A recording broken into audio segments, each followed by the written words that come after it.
What is up, everyone? Welcome back. And today I am joined by special guest Bootsy Greenwood, who really, in my mind, has allowed. We talked about Vadim Zeland on the channel recently, his teachings with Transurfing, Tufti the Priestess. And if it wasn't for Bootsy, who we're going to be talking with today, I wouldn't have been exposed to this information. I think a lot of people that have run across these teachings, they listen to Bootsy's readings of these. And so he's allowed and impacted so many people with his readings of both books, including others that we'll get into here in a bit. But I just wanted to say that first off, because the book Transurfing is literally like this thick. It's like 700 pages. And so you made it a lot more accessible for people. So I really, we all appreciate that, man. Yeah, exactly. There you go.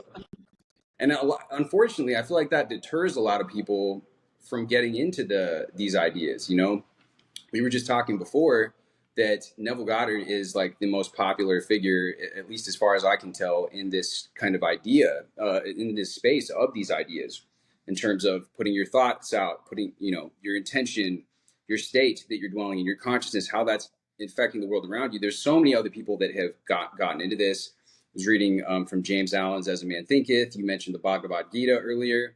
And there's across all of these different teachings and spiritual teachers throughout so much time, a lot of them are saying the same things. But I'd like for you at this point to basically just share your thoughts on how we can kind of take these ideas, make them more applicable.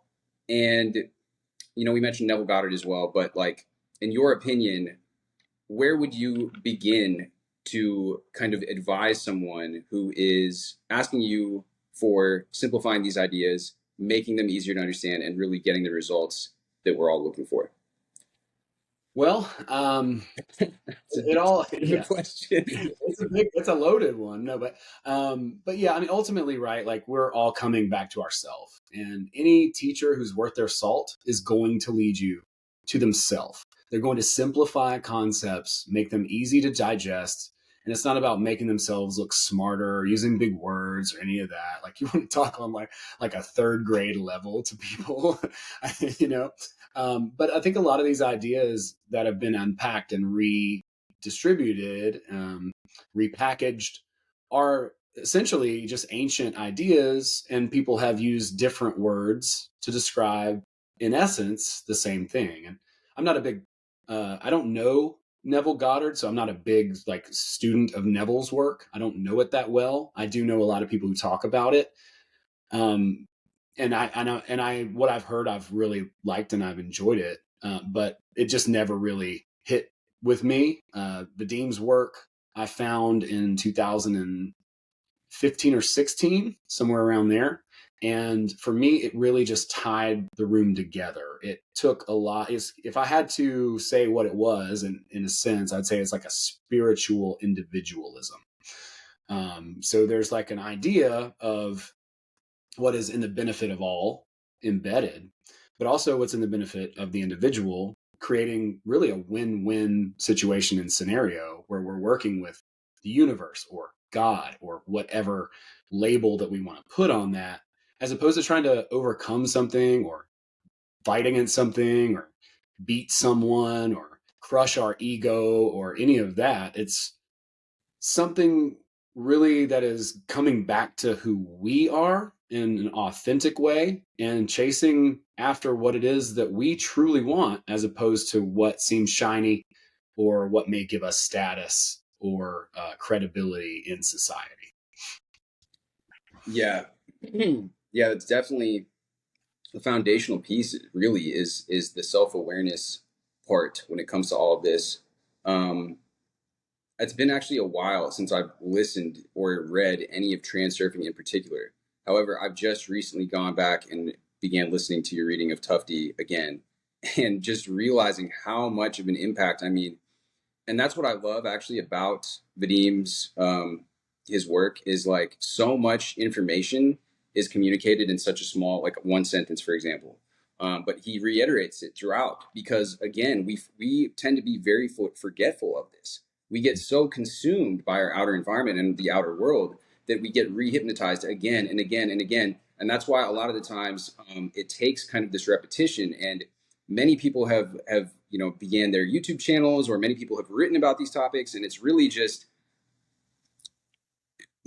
maybe we still need more people talking about this, because it seems like as human beings we still keep reverting back towards being in that state of reactivity rather than kind of taking that observer role, composing our reality as discussed in Tufti, or as Neville Goddard would say, like feeling from the end rather than reacting to the current circumstances, situations.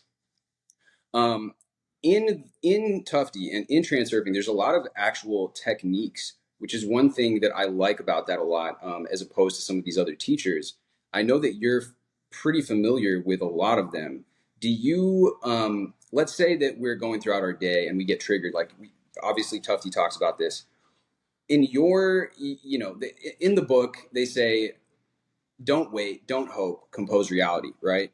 What is it that you do experientially? If you wouldn't mind sharing for us how you actually kind of apply these things in your day-to-day life.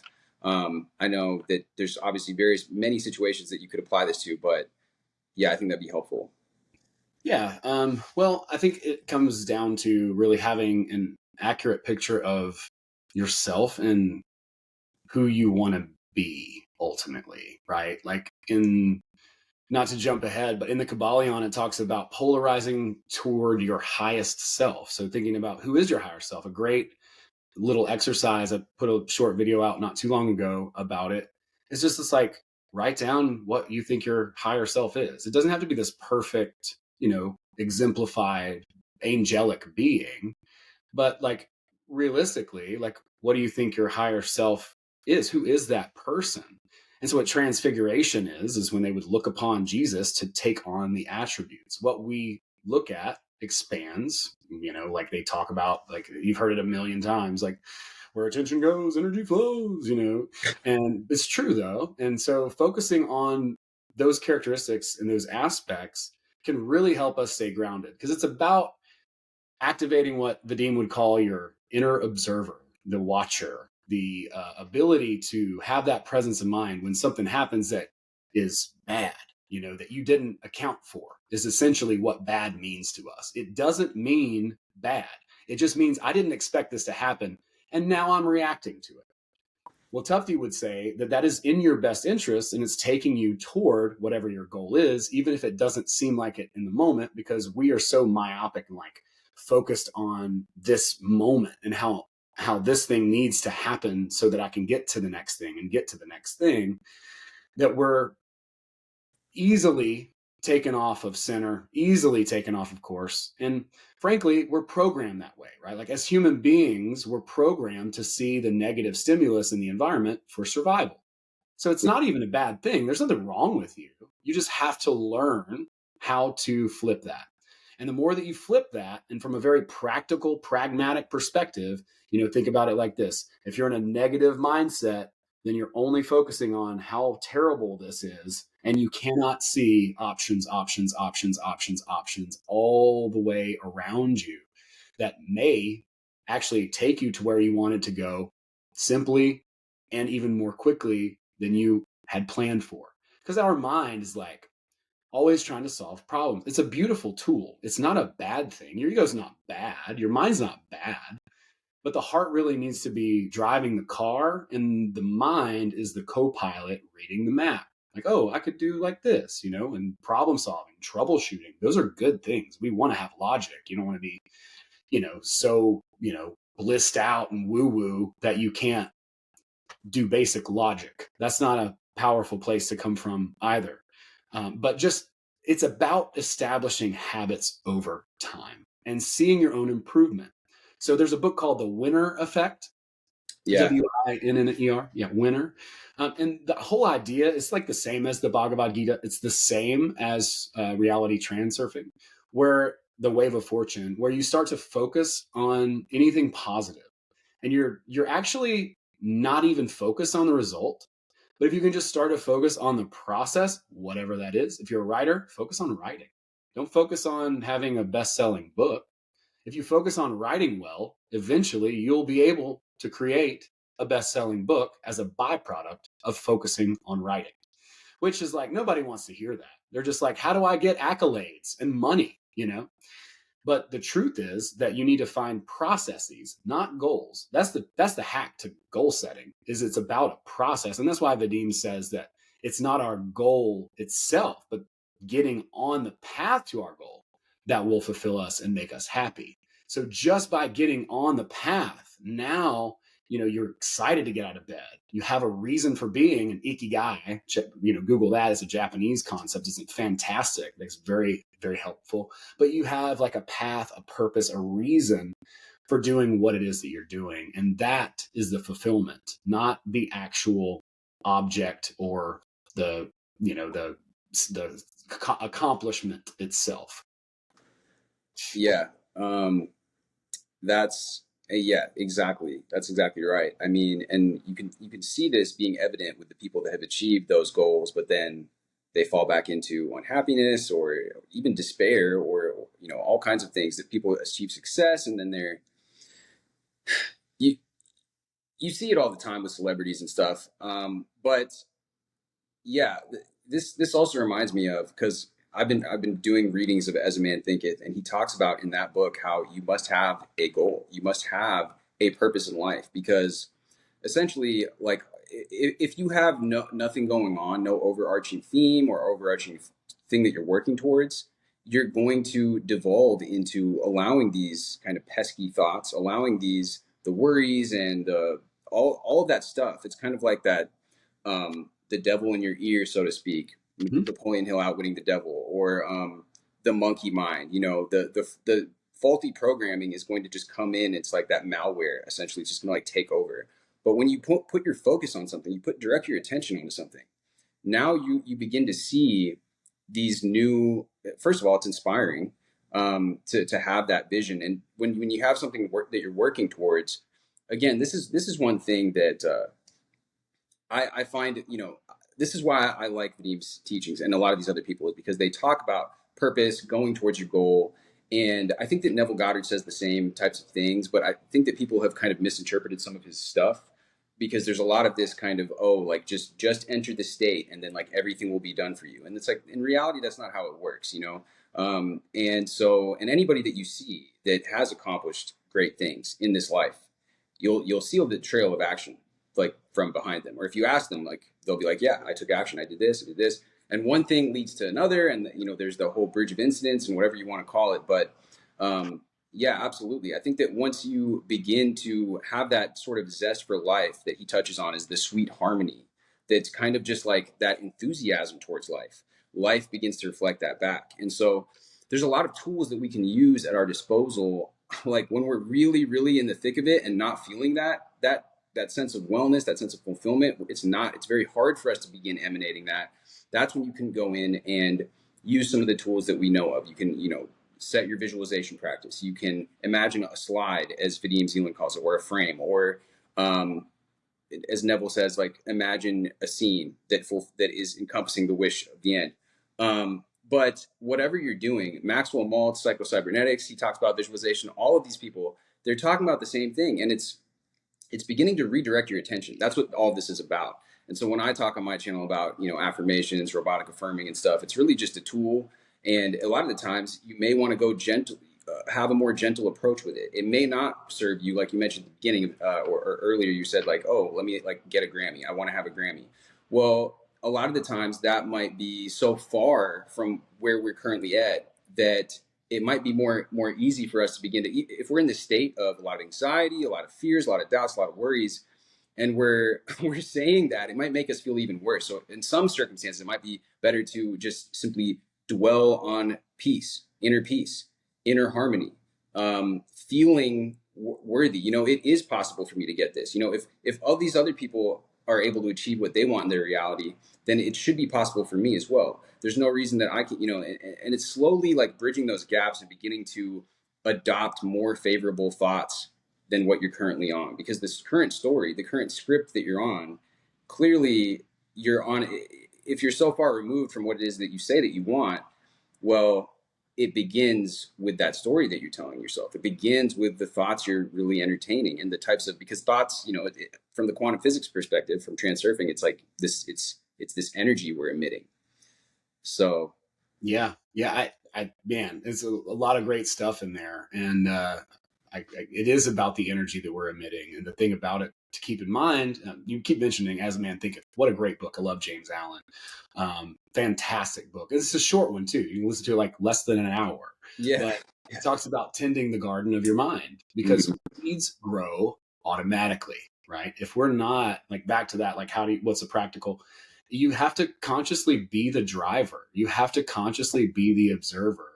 And when your thoughts go away from you, just notice it. And by noticing it, you can't realize how much you're growing leaps and bounds just by noticing it. That is expanding your consciousness. And so over time, you start to catch yourself more easily. You start to look back and be like, oh shit, I lost my mind. Oh, can I curse? I apologize if I can't. But yeah, you start to catch yourself in the moment. And now you've catch yourself in the moment. Now you can start setting yourself up to where you're not even reactive at all. But that takes time, and everyone wants things to happen really quickly. I get it. I don't like having to wait either, but it's just part of the process. It's just part of training your mind and taking that time, in order to just be intentional and specifically direct your mind. I don't think you can control all your thoughts per se, but you can guide them. So ultimately, it's really about, what thoughts can I think to make me feel good? And so that's why they talk a lot about visualization, in my opinion. I've had better results without slides. Really? Better results. Things have come to me without slides that I could never have imagined.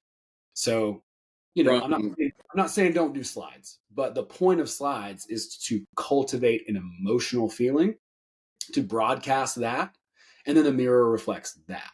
So to me, the thought is from the will, from the mind, the masculine, impressing upon the feminine emotion, broadcasting the emotion. That emotion attracts that emotion, like attracts like. So what is it that you tend to gravitate more towards in terms of your practice? You mentioned that you don't use slides or visualization very much. I sometimes do. I mean, I still do use it. I'm just saying I've had better results. Like, I wound up on a cruise ship working as an MC a few years ago, and I had no idea that was even an option. So my point is that sometimes there are, like, that was better than I could have asked for. It was so amazing, and I was really that's awesome. Was it more of like was it kind of like a vague intention that you put out, or were you affirming for something, or what kind of, do you think brought that about? Well, I was definitely pursuing being on stage and doing stand-up comedy. And so that came about as a result of pursuing that path, but not being, but being flexible as far as what opportunities I would allow and entertain, if that makes sense. Probably like lowering importance. Yeah, I mean, that's big too. That's a tricky one, but we can talk about that. And that's definitely something that I have a whole little workbook about that, because it's something that is a serious sticking point for a lot. It's an ongoing process, especially with our bigger goals. And I really, it's really interesting to me why that would be. I know that we develop a lot of these kinds of programming from childhood, but for example, I just gave a little video I just put out that was about how to get like free stuff or just get great customer service. And it's really funny because I just have kind of like this vague idea that no matter where I go, like, everybody loves me. Everybody always wants to give me free stuff. And it's really funny, man, because literally today they just took off my lunch. They're just like, oh, and we're covering that for you. Like, I went to this place, Kava. It's like a Mediterranean type of Chipotle. Yeah. And I was just talking to like the manager. I was genuinely interested in her, because she was clear. It was clear that she was the general manager of this location. It had just opened. I was asking her if it was a franchise or kind of like how this came about. And so she took it off. But why is that? Because I have no attachment to that. For whatever reason, I am so detached about that, because I could really care less whether somebody does give me free stuff or not. But it happens a lot. Like, it happens quite frequently that I get something upgraded, or I get, and that's what Tufti talks about, that being a firefly in your reality where you're present. And he even gives the literal example of going into stores, talking to shopkeepers, and watching the mirror reflect that right away. But it's so interesting to me that in this area, that detachment is there, and you see that happen. Whereas, people, especially in this manifesting community, a lot of people, it seems like the main thing, this whole SP thing, right? People are very attached to this idea of getting this certain person for their relationship, and the money thing, obviously, that in the career as well, health as well. But for the example of relationships, it's almost like that more than anything else. You see this so much attachment. I wonder, you mentioned it with the career thing as well. It's like in your workbook, or like, how have you been able to lessen the importance with those certain things, or the attachment over time, in regards to these things that are just like harder to detach from? I think it comes from just building positive emotions, giving good vibes, not to sound too much of a hippie, but like to your example about getting free stuff. First of all, you have to allow yourself to have. And that's very hard for a lot of us because we're not used to that. We're used to having to fight tooth and nail for anything that we get. And when someone gives us something, or I can speak for myself, I'm not trying to project, but it's like what? It's kind of like off-putting at first. You're like, wait, you're just going to give it to me? It reminds me of that Eddie Murphy skit from the 70s when he turns into a white guy on the bus, and they're just like, it's pretty funny. But like manifesting a parking spot is an example that kind of comes to mind. You hear people talking about, oh, manifest what. It's not like you go out and you're like walking around and you're driving around and then you're all of a sudden like, all right, we're gonna ready, let's manifest it. It's not that. It's that you're in this state already that's abundant, that's positive, that's warm and energetically like, very attractive. And as you go down the street, someone just happens to pull out right as you're pulling in. It's not, you didn't manifest. It's not like this manifested part. It's not like that. So I think that's the thing, that people are already, they already have an outcome that they're trying to sort of force with Yeah. their mind, as opposed to really focusing on themselves and their own state. That's the Bhagavad Gita talks a lot about that. Detached action, taking action without Yeah. worrying about results, which sounds like such a paradox until you can understand what like true indifference is. I think it takes a little bit of an epiphany sometimes, but I think it does begin with like learning to allow yourself to have, because until you can do that, even if someone is trying to give you something, you're going to block it out and push it away and not be able to allow it to come into your reality. So sometimes I'll be out and about and somebody will be like, you have really good energy. And I'm like, well, thank you very much. I've worked my ass off to have really good energy. That's not just a default. That's not how that works. There's a ton of distractions and negative stimuli all around us all the time. It's so susceptible. And literally, not to sound too out there, but we're literally all in a trance. We're just transferring from trance to trance. You were talking about hypnotic rhythm, like Napoleon Hill talks about. We're just shifting from trance to trance. And it's so easy to get lost and forget, because each one of those trance states is different, like vibration or whatever.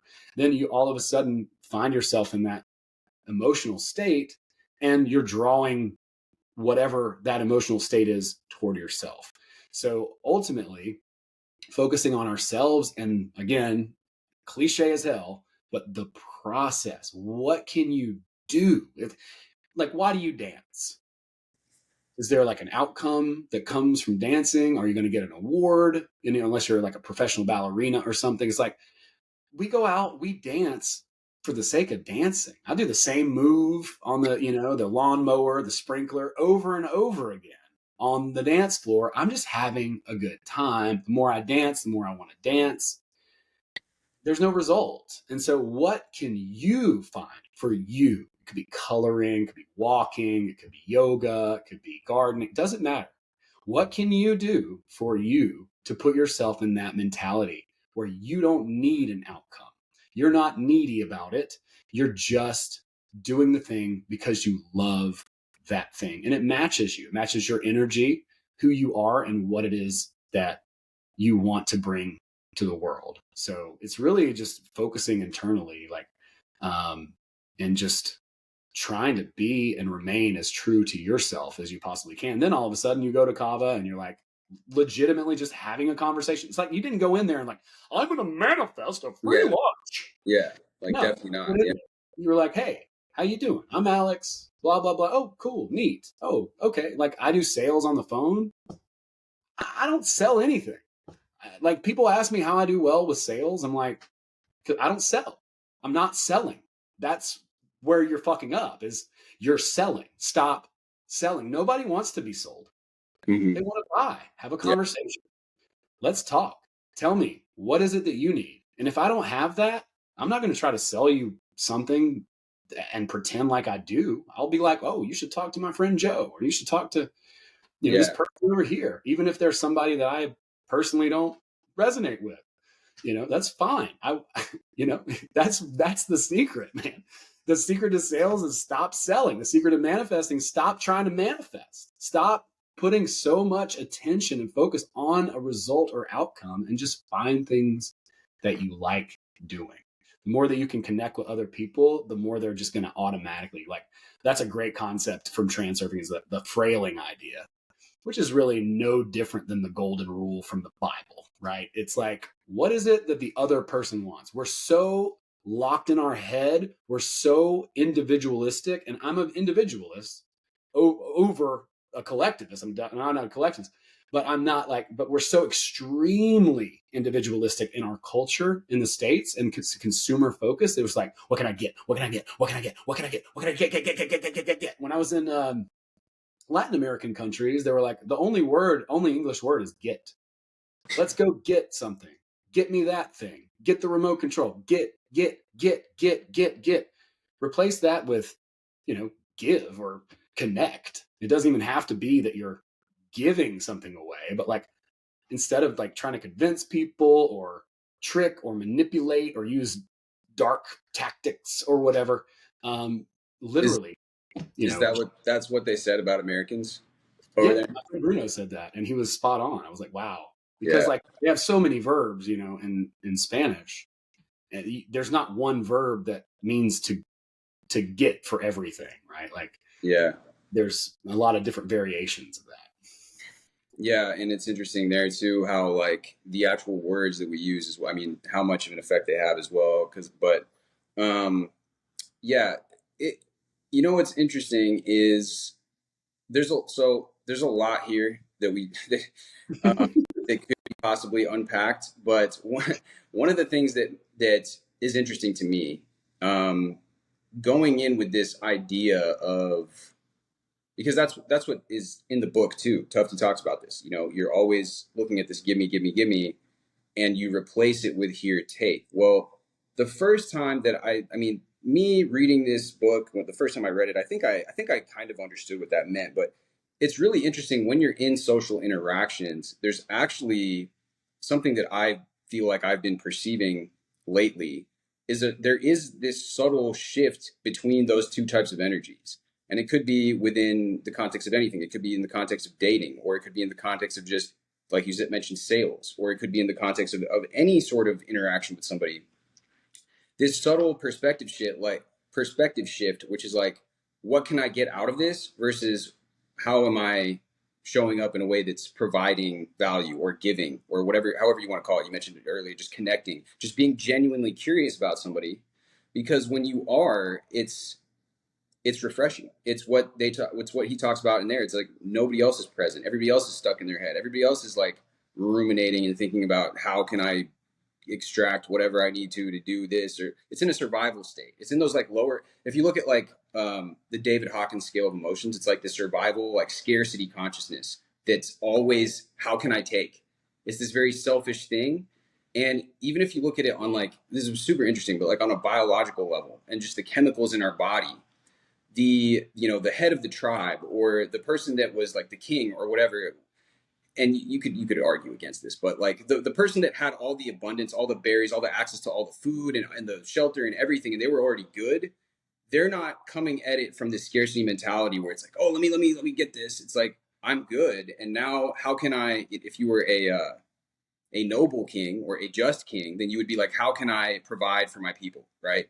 Obviously, the flip side of that, you could look at archetypes and stuff, and there's like the tyrant and whatnot. But for the purpose of this discussion, it's like if you already feel good enough within, or if you already have the basic Maslow's hierarchy of needs or whatever is already taken care of, if you already feel good, now you're coming from this giving. How can I give to others? Because that's what feels good, like as a human being. So a little bit out there, I guess, or a little No, bit, no, I but agree. yeah, Yeah. it's just something that like I literally feel like you can feel it. It's like an energetic thing. It's like your energy kind of hooks into other people's energy when you're interacting or when you're having. And one of the reasons why the social thing and the example in Tufti, or if you just go out and begin interacting with people, is so cool is because it immediately reflects that, especially if you're talking to somebody that doesn't know you already because there's no past history there. I think that one of the things that people get really caught up with is with these larger goals, whether it's career, whether it's, this relationship thing, we can send a text to somebody, but then because there's no instant feedback, or we can send an email to somebody or make some sort of move for our business, because there's not that instant feedback, that when we're putting out that positive energy, we're like waiting. We get into the waiting that they say not to do instead of composing. And then we start, the doubts and the fears and all that arise. So I think a lot of it has to do with our ability to just put that out, follow those intuitive impulses, the dictates of power, whatever you want to call it. Do what you know should be done as it should be done, and then have like that faith or just that knowing or that trust, and keep putting that attention towards your intention rather than getting in this headspace. I can give you an example right now with, we were talking about with this house. This lady has just not been very responsive. The one that I'm working with, like all weekend long, I went out to look at the slabs of this quartz, was trying to call her, text her, tell her like, hey, this isn't what I want. I'm not happy with this. No, not getting back with me at all. Right. Even today, Monday morning, I'm waiting for, and I'm thinking, and I'm like, this right here, a lot of people can look at this and just enter into, and I was a little bit veering into this of like this, like, what the fuck? Like, why isn't she responding? I paid her this thing to get back to me, and getting me into this, and I've seen like relatives, a lot of people in my life, in my environment, as I've grown up, that respond in this way. They start getting, angry and upset, right? And it's just like, I'm thinking about all the stuff that we talk about, all the stuff that I've been reading as men. I think it's all these things that I always talk about here. And I'm like, that's not serving me. What is going to serve me is to be objective about the situation, let her know that, hey, I'm leaving town tomorrow, so I really need to get this figured out, and like maintain that knowing. Because I could easily like send some sort of like angry type of text or whatever, and it's about that moment to moment choice where it's knowing in the end, with keeping that end state in mind, that end goal in mind, without getting put off center. Like we talk, I give this visual model a lot of like this being the center, the neutrality, the indifference, whatever you want to call it. And then this is like that need, I need it so bad. And then this is like that fearfulness, which is like, oh, I'm afraid it won't happen. And so most people tend to ping pong between both of these states, like the principle of rhythm, like you mentioned. And so they say in the Kabbalion too, that the masters are able to maintain this composed, this centeredness. And so there's so many, and when you look at it through that lens too, and you start having this shit come up in your reality that's not according to the script that you wanted, right? But then you look at it, this is an opportunity for me to practice that composure, for me to practice that inner stillness, that inner equilibrium, that inner harmony. Because I know, if I know and believe that this stuff is true, that the outer world is a reflection of the inner, then this is what is going to get me what I want. It's not the reacting and the fussing and fighting with reality that's going to get me what I want. It's this, and maintaining the knowing and intending towards my goal. So we have all these opportunities as we go throughout our day to day, and it's not to say that it won't still happen, because you still can get triggered. As I mentioned earlier, I was starting to get triggered, but it's like I brought it back, came back to center, and was like, okay, what am I going to do here? And so it's an ongoing practice. Yeah, I mean, so back to that idea of the winner effect. It's like every time you do that, reward yourself, right? Like you're Yeah. hacking your dopamine drip, so that every time you take a right action, that you reward yourself. Good job, way to go, Alex. I'm proud of you. Like it sounds cheesy or hokey. Who cares? Yeah. The truth is often cheesy. It just, I'm sorry if it makes people uncomfortable. Deal with it. You know what I mean? But it's like, that's what the winner effect is. It's like, and it's not about the result, it's about the action. So again, for me, that's like doing stand-up comedy, right? Like I might go out, I might bomb hard, but I went on stage, celebrate the win. That's a win. The next time I'll be better. Celebrate the win. The next time, better, win, win, win, win, win, win, until finally, because of the process, I've become so good at it, and it's second nature to me, that the results come as a byproduct of getting into the process. And if I could really quick, we're developing that internal strength. We're developing the ability to be aware and to be able to allow those emotions to exist, and without being without succumbing to them, or reacting to them. And that takes time as well. We're not used to that yet. But when it comes to, you just mentioned the David Hawkins scale, and getting into that, like neutrality, it sounds bad, but like neutrality is where purpose is. That's where it begins, right before, well, really with courage. Courage is right above anger. So to me, a very good hack, and it's going to sound a little unspiritual, is to just get pissed. How angry can you get at your circumstances, right? Like when you talk about people who lose weight or make big changes in their life, it's mostly because they cannot stand the sight of themselves, or they cannot stand the circumstances that they're in. So I would say, anger is way better than apathy, Yeah. right? It's not, you don't want to stay there, but it's a great hack, and you can get pissed, just get angry about it. And that will at least bump you up into a higher consciousness level than sitting on the couch and feeling defeated about whatever it is. Yeah. Get angry, get pissed, and then start taking action. That action will put you into courage eventually. And then that courage will lead you into neutrality when you become immersed in the process. That's what indifference is. Neutrality sounds bad, but it's really difference. But unconditional love is indifferent. It just allows everything to be as it is without fighting against it. And that's really not even that high on the scale. We're talking about 250, 260, 270 maybe. We're not even, getting up to those higher levels there. But most people will assume that they're in neutrality or courage, and you're not. You're in apathy, a lot of the time. And that's okay. Like, don't judge yourself for it. Like he says in the book, most people don't make that much progress. But one way to hack, I've found, at least this has been helpful for me, don't go too far with it. Like don't blame the messenger here. But yeah, getting a little bit angry, not at other people. I was just going to make that distinction because, and this goes back to language, because the way that people think about it, especially in this day and age, like people hear that, and people have bought into so many different cultural narratives, whatever. As soon as they hear that, they're going to be like, oh, now this is like giving me permission to like lash out at somebody. So it's very important to like make a distinction that it's like, because I've heard what you're saying, and I think that there's a lot of wisdom to this. There's another book called by this guy James Trudeau. I forget what it is, but he literally says, and there's other people that have said, like, screaming into your pillow can be extremely therapeutic. Like doing what you need to get that out because like you're right. So many people don't ever make a change until they get so fucking pissed off with their situation that there's no choice. And that aggression, that energy can be channeled towards creating what you want. So didn't mean to cut you off, but like, no, that's a great note. I want to make sure that that's very clear to everybody out there, because you're where you are because of your decisions and your choices. It's your responsibility. It has nothing to do with anybody else. It's no one else's fault. We all have trauma. We've all had terrible things happen to us, some more than others. I'm not, saying that you don't maybe have it worse than somebody else. That's not the important thing. But the important thing is to say, okay, I've screwed up. right. What can I do to get myself out of this? Exactly.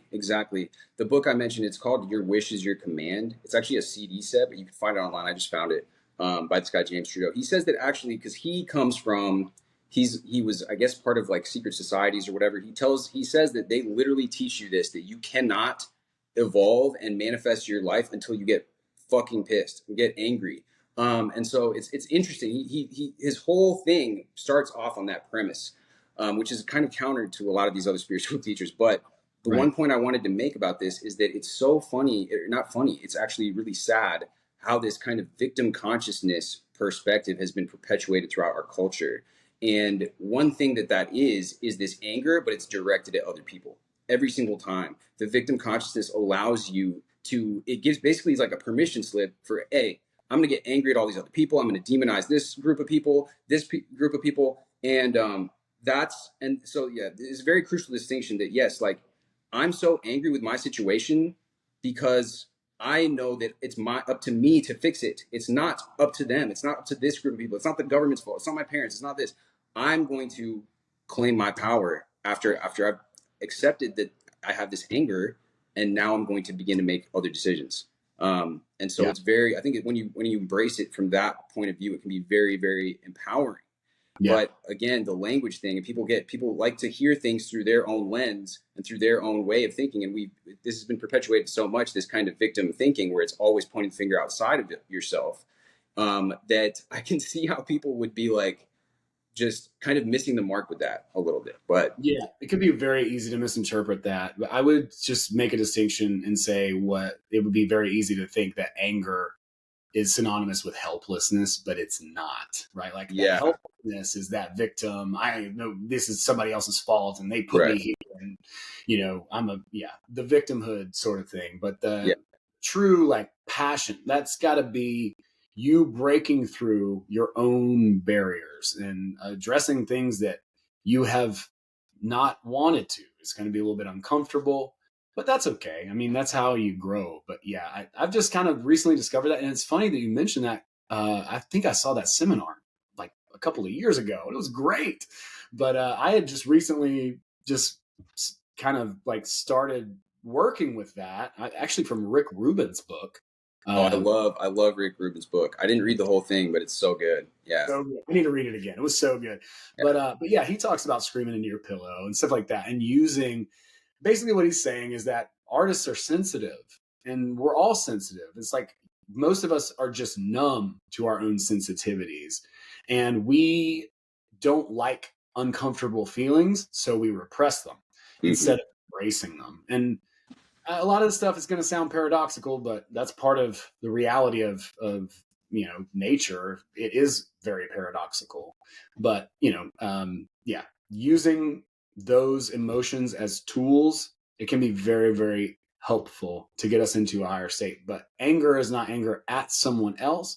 Anger is anger at the situation that you're in because of the choices that you made. What choices can you make different so that you don't continue here and stay wherever you're at now, or keep having the same results happen again? Yeah. And even if you do have, anger, because it's not like we're like perfect. So even if you have anger at someone or a situation or whatever, it's like, it doesn't necessarily mean that you need to express that anger in the moment or in that certain way that you feel like doing in the moment. Because a lot of the times, in James Allen's book, he says he wonders how many men and women have ruined their lives from lack of self-control, right? Mm-hmm. You end up burning bridges, you end up saying something that you never wanted to do. A lot of people maybe commit a crime, whatever. Sure. And so it's like, you can feel these emotions, you can allow these emotions to pass through you without expressing them and directing them at other people and lashing out. It's really interesting. Yeah, I stumbled upon this accidentally myself. Your wish is your command. And it's like a CD set, I believe. But I think people, if people are interested, I think they can find it online. Yeah, I think I found it on YouTube randomly. I don't know if it was listed or if it was like some weird unlisted backlink that I found like a few years ago. It's like a long seminar, this guy. Yeah, there's like, for me, what I found was like, it came as MP3s, but initially I guess it was like a CD set, and it's available on Amazon, but then it's like kind of expensive. Are you familiar with like the Monroe Institute or any of the work they do over there? A little bit. Like I've definitely done some of the Gateway stuff and played around with that. And I'm relatively familiar with Robert Monroe's story. I haven't read all of his books. Like the old school, like Focus 10 and all that. You've done that? Yeah, the Gateway tapes. Yeah, that's exactly. Yeah. I tried to. It kind of just like, it felt like work. It felt like very academic, and it was hard for me to embrace those kind of relaxing states. But there's a guy named Joe Gallenberger, and I've been listening to his meditations, and he's actually a trainer at the Monroe Institute. He has a meditation called Liquid Luck that I stumbled upon around the same time I stumbled upon, a little bit after I found Transurfing. But I do that in the mornings. And there's something really good about, yeah, just having a practice that you can begin your day with, because it sets you up with that, looking at life through that better lens, to say, than rather than allowing those things, whether it's scrolling on the internet or running into the get a traffic jam or whatever the hell is going on in your environment, that's going to trigger you, that's going to make you revert back to that old story. And one interesting thing I wanted to touch on too is like, you mentioned something earlier that made me begin to think about this, where so many themes too that we run into, they're really just like literally like themes in a story, and very much along the lines of like what Vadim Zeland talks about. I find I was Right. listening to a there's this guy on YouTube named Dylan James, and he has a membership section, and he actually does a lot of work with people specifically in regard to relationships. And I think he has a much more grounded approach than a lot of the other people in this manifestation space when it comes to relationship, because he bridges the gaps between practical, but also the manifesting aspect and all this. And he was on a call with this woman, and this woman's telling her story, and it's like literally everybody in the comments is like, "This woman is me." Like, oh my gosh, like I'm the same person as her. Like I have the same exact story, like all this stuff.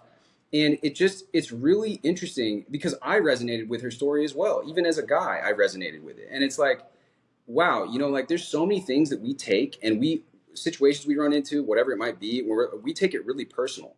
That's why there's another book, The Four Agreements, where he says, take nothing personally. But we do this, and then we compile meanings and stories and emotion and what's wrong with me, because I ran into this. Why did this happen to me? Right?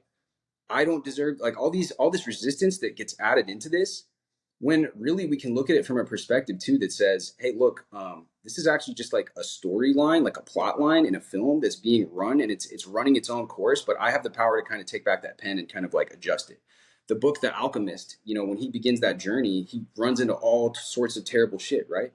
And that you could pretty much, the hero's journey is pretty much the same for everybody. Like, you run into the obstacles, there's the conflict, the drama on the way to your end. So it's almost like, and it's easier said than done, but it's like, if you can just be like, yeah, like this is just the plot line theme that's running right now, and now I can like switch to this plot line, using the analogy of the movie, or using a book analogy, whatever you want. It's really not a lot of the shit that we deal with. Like, we want to feel special, we want to feel like, oh, this is me, this is my victim story, or whatever. Like, there's some sort of and James Allen's mentions this too, that there's, as if there's some sort of virtue in being I don't know, like done, cast down upon, or whatever storyline that you're running. But we don't have to make it all about us. We don't have to inflate the importance so much that it means this and it means that. And it's like, on one hand, it might be worthwhile to do that. I'm not saying not to do that. Again, the paradox thing coming into play. You can look at your childhood. You can look at all these different factors that play into this situation. But on another hand, it's like, okay, like go easy on yourself. Like, just allow yourself to stop beating yourself up, because the judgment compiled on top of the situation is really what's like taking you down into this spiral. Yeah, I don't know. Yeah, no, it's really good. I'm looking these books up, and yeah, I'm just thinking about how many books we've both read. Like, I love talking to you, man, because you're referencing like all my favorite books, like The Alchemist and As a Man Thinketh, and like. But I'm looking up anything that's kind of new as well. The Joe Gallenberger stuff. This is very interesting. I just wanted to mention quickly Israel Regardie. Before I got into transurfing, I was going to become a hermetic magician, and I do know a few. I was going to get my cape. I was going to get my get up, and I was serious about it. I was in that place where I was like angry enough that I needed some change in my life. Well, ultimately, that led me to find transurfing, and to me, transurfing is just magic without a cape, and that's kind of what the MO is there. But the old mystery schools are teaching a lot of the same stuff. Western Hermetic magic, the beginning of all of it is learning to relax. And that's what those gateway tapes are supposed to be used for. And I feel you on the academicness. Like, that's the way he writes too. Robert Monroe, he's like a really smart guy, and he thought he was crazy. He started going out of his body, and he couldn't understand it. And he went to a psychologist friend of his and told him, he was like, I think you probably need to commit me. Here's what's happening. Yeah. The psychologist talked him out of it and said, just see where it goes. And that led him to discovering astral projection in these states and learning how to induce them in other people. So his methods are his methods, but there are many, many, many methods. And most of the Hermetic magic stuff, it ain't spells and capes and dust and candles.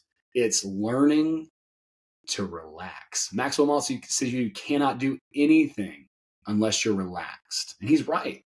If you're tense, you're in your way. It's over. And that's why it takes so much repetition to learn a skill, because it takes you that much time to learn to relax within that process. Mm-hmm. Once you can do that, now your process focused results come on that. Yeah, I agree. I think that's a lot of the times too why taking a lot of doing a lot of reps with something is going to help, because eventually that tight grip loosens. Yeah. It's interesting, super interesting. You bring up like the Hermetic magician thing, because I was talking to this other guy. His YouTube channel is called Legendary DJ, but he comes at this from a very metaphysical standpoint, and he says that he is friends with what you're describing, like somebody like a magician. And I'd be curious how you even go down that road. But he said that this guy is on some like what did he call it?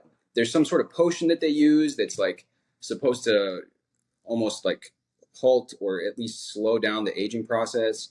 And then there's something else that they do. He was talking about like he had something in his hand, and then it like apparently like he had heard that either this guy or his teacher had done something like this, where there was like a staff, and then he like sent it like meters into the earth or something, or just this type of thing where it's like kind of like the psychokinetic abilities and stuff. And so I'm interested. I would be curious like how one even goes down that path. But there's also a lot of, so Joe Gallenberger, in the, like I mentioned, who trains at the Monroe Institute, they have this class where they actually go to Vegas, and the way that they train their intention is influencing dice rolls of the dice at the gambling tables. And then there's also a training on how to make a plant grow from seeds, as well as like spoon bending and stuff. I haven't personally experienced any of that firsthand, but it is interesting to me nonetheless. I think it's pretty fascinating. Do you have any? Did any of the magicians like that did they claim to have these abilities or anything, or?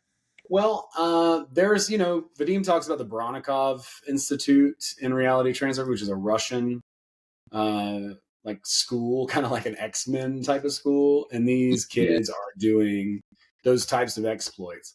I think it's funny that, people, and I get it. Like, we want to jump ahead. We want to jump ahead in the movie. I want to bend a spoon. Well, what practical use is it? And I know people like Karen Rontowski, for instance, who's a hilarious comedian, but she's also like really, she has a show called Paranormal Karen. She took a lot of classes in paranormal science and stuff like that. So the spoon bending thing, it is a real thing. People can do it. I was in a Christian fundamentalist church in high school. I saw some shit that I can't explain to this day. So I know those things are possible. And that's all well and good. Like, I've had people hit me up and be like, what would you do if you could just go to any reality that you ever wanted to? And I'm like, dude, I'm here. Like, I like being here. I'm here. I'm making the most of this. This is escapism that a lot of people are entertaining. And the beginning of any magical system is simply learning how to relax, learning a little bit of presence. You can't go much further. You start doing the pillar exercises and stuff like that. And most people just get so bored that they won't continue down the path. Those things are totally possible. And I don't want to talk anybody out of, exploring their magical gifts or any of that. But it's just that most people are looking for like these signs, these exploits, and those are cool. But I don't think that's really the focus of anybody who can do that kind of stuff. They're not doing it because they want to, do this crazy cool trick or fly or levitate or any of that. The intention is not to gain status or approval seek from other people, which is 9 times out of 10 where we're starting from. Generally speaking, our motivation is going to be driven by status or love. It's one of the two of those almost every single time. So, I would say just be practical. If that's part of what you think you need to learn about and experience, then there are people out there, and they're really not that hard to find, that can teach that kind of stuff. But the beginning processes are going to be the same no matter what. You have to be able to monitor your thoughts and your reactions and your mind first before you can really do a lot of anything. So What's the pillar exercise? now the pillar exercise is just it's just like a magical ritual. There's like the invocation of the hexagram. There's these little rituals that you do at the beginning of magic, which is like face toward the east, face toward the west. You call out the archangel Ariel, Michael, Gabriel. You do these rituals that seem like this mysterious big deal, but all they're really doing is training you to pay attention. In the Tufti book, all we are is attention. That's literally it. So how you direct your attention is all that matters from her perspective. And that's all that matters from the beginning of that magical perspective. Those rituals, I won't say that they're vain or empty. I don't believe that. But in essence, they're mostly just a mind fuck to make you learn how to pay attention, to meditate. Anybody who's interested in Hermetic magic, I strongly recommend checking out Joe Roop of the Fringe FM. He's a good friend of mine, and he's someone who is very well versed in Hermetic magic. And then there's another guy on YouTube, Mind and Magic. He has a playlist called Mystery School, and I would start there. He starts to talk about the symbology of the tarot and how to understand a lot of these concepts that have been around for a long time. But he's also very practical and full of wisdom. So this is just making me think, because my conversation with DJ, he was talking about the Hermetic magician as well. He's saying that the states that Neville Goddard talks about, the viewpoint or the parallel timeline or the mannequin, whatever you want to call it, that those are archetypes. He's saying you're tapping into these archetypes that already exist. And so that goes right along with what we're saying of like, these are already themes and stories that already exist. And you see them time and time again. They say like nothing new under the sun exists or whatever. And so it's like about adopting, modeling, as they say in NLP, that archetype that you want to lean into. So super interesting that you mentioned that, because also there's a book called King, Warrior, Magician, Lover that talks about like masculine archetypes. And I found that book to be really, really awesome. Like it is explaining things that I see all the time in terms of like different, people, different ways that people act and the ways that they are. But there was something else that you said that made me, what else was it? I lost my train of thought, I guess. That's cool. I think you touched on something really profound and interesting just right there. Talking about those archetypes already exist. These stories already exist. Look, infinity is real. So this helped me a tremendous amount to just understand that this is all throughout Transurfing, the quantum, blah, blah, blah. But it's like infinity is real. Every reality you can imagine, plus all the ones that are in infinity, already exist.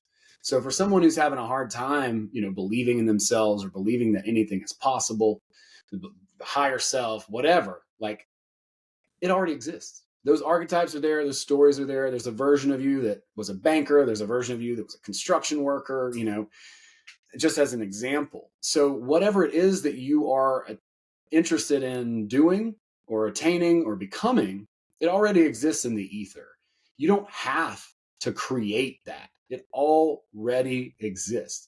So I think that takes a lot of that importance away itself, just like knowing that, and a lot of the struggle. Like I've got to strive to become this. No, dude, that literally already exists. There's already that version. And that's kind of why I like to start my day with a reflection on what my higher self is. It's like, okay, who is that person that I am, that I already am. I already exist as that.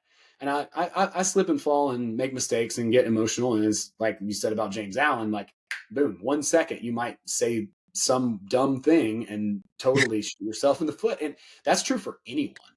Yeah. But understanding that whatever it is that you want or you want to become, it already exists. It's already there. And so you don't have to work hard to become that. It already is there. You just need to connect to it. And the more that you connect to it, the more you start to bring on those attributes from a subconscious level in the law of environment like Napoleon Hill talks about. You just start to embody them naturally without trying.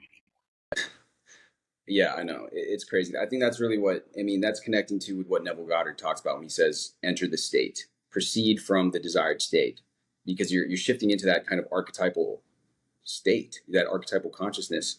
One thing, okay, I remembered what I was going to say earlier too. This is interesting, is that when you talk about the Hermetic magic, I think one of the reasons that helps so much, like the ritual of calling upon this archangel or whatever, is because it allows you to believe that there is this higher type of energy that's doing it for you. Like you said, you don't have to put so much effort. It already exists, or like that type of thing. And I think that what Tufti is saying, when she describes using the plate, she's describing behind you and around you, the energy behind you and around you, seeing yourself and seeing reality. And I've had experiences like this where I have felt that. And it's like this, you see yourself in this much more objective way. You can see how you're coming across to others. You can much more easily see the way objectively that you're presenting yourself. And so tying all these concepts together, it's like you're allowing yourself, by doing what she's saying, whether you do a ritual from this Hermetic perspective, or you do what she's talking about, or you simply increase your awareness to see that. And because the quantum physics of it is interesting too, because they say that we're like, there's like these toroidal fields of energy. You know, we have these energy bodies, right? And that's what's connecting us to the field. And so allowing that to guide and inform, because you said all of it exists already, all these archetypes exist, allowing that to then permeate and then kind of almost inform our actions, inform the way that we're showing up in our reality, is what allows you to tap into that higher energy, that higher source that's going to allow us to bend the spoon or to do whatever it is, the more practical things as well in our reality. Yeah, the spoon's bent. It's already bent. You know, one of my favorite meditations, there's a lady on YouTube called Seminary. It's Wisdom of the Masters is the name of her YouTube channel. She's a New Zealander, and she reads a lot of meditation, like Ramana Maharshi and, you know, all these great Eastern mystics. And my favorite one is hers that she does about Kabir. And Kabir claims that he never read anything in a book, that everything that he teaches and speaks about, he experienced only. And he calls out a lot of the Sufis, even though the Sufis kind of claim him. But at the end of this meditation, he calls out Buddha. He says, there is no ferryman. There is no river. There's no tow rope. There's no line. It's all a figment of your imagination. None of it's real. There's no ferryman. You don't have to cheat the ferryman. He doesn't exist. And the Bhagavad Gita says the same thing. It's all an illusion, right? It's all Maya. It's all illusion. What's the ferryman? So in Buddhism, like, you're supposed to cheat the ferryman to like get across the river and attain enlightenment. Oh, okay. Yeah, I guess because I haven't like studied it super in depth, so I didn't know about that. But no. I mean, no. I love that he calls him out. It's like a hip hop rapper, you know, doing a rap battle, but like in a spiritual way. He's like, whatever, Buddha. There's no ferryman. You know, you think that this metaphor, but the point is that all these things are really illusory anyway. They're just in the way, and really, the truth is within us. It's that all of this is a story and script, like they talk about in Transurfing, and so. It's easy to get lost, and it's fun to get kind of lost in that. We want to be the participant. We want to feel the emotions, but we also want to be able to have that groundedness and that connectedness. So in the Kabbalion, for instance, it talks about the I and the me. The I being the observing consciousness that is static, that does not change. The me being the mental womb, the thoughts, the emotions, the feelings. They're all fleeting. They're all very impermanent. So you have both of these aspects of the self, and the idea is to unite the two so that you can be present, static, you know, centered, grounded, but also have the full range, because it is an illusion. It is a fun, you know, game. Mm-hmm. And it's up to us to define how we want to play that game. We can cheat the ferryman, or we can say, well, there's no ferryman anyway. And that's kind of what Kabir's saying. He's just calling out Buddha, which is frankly hilarious to me. I just love that. Yeah. Yeah. That Who would have, is, yeah. who There's would a have lot the of, balls well, to call out Buddha? yeah, I know. I have the balls sometimes to call out Neville Goddard. I don't think the thing is, I don't think that Neville Goddard was saying anything I really disagree with. I just feel like people have misinterpreted what he's saying because to your point, it's combining that with the groundedness. It's combining the ethereal or whatever with the and that's actually, Joe Gallenberger talks a lot about that, and the people that seems to are actually able to get results with all of this stuff are doing that. They are embracing the physical aspect of life, but also putting forth, mentally, emotionally, whatever you want to call it, in with this interacting with this larger energy in order to use it to create. That's essentially, I think, what we're here to do, or to choose whatever language you want to use for that. But awesome conversation, man. I know that you had to go pretty soon, so I think at this point we'll probably wrap it up. But I really enjoyed it. For everybody that's watching this, I'm going to leave all Bootsy's links down below so that you guys can check out his channel. Go and give him a follow. Actually, check out his book, because if you guys are interested in the Kabbalion, he just did a kind of like his own rendition of it, and it's yeah, yeah, his own mix, and it's pretty. I mean, if you like these ideas, and if you're listening to him, and especially his reading it and his voice, it's every time I listen to Tufti, it's reading through your reading, and every time I listen to Transurfing, it's listening through your reading. I mean, I have the book as well, both physical books, but generally speaking, I usually just put it in my earphones. With that being said, guys, much love as always. Drop this video with a like, hit me with a subscribe, and I will see you guys in the next video. Thanks so much.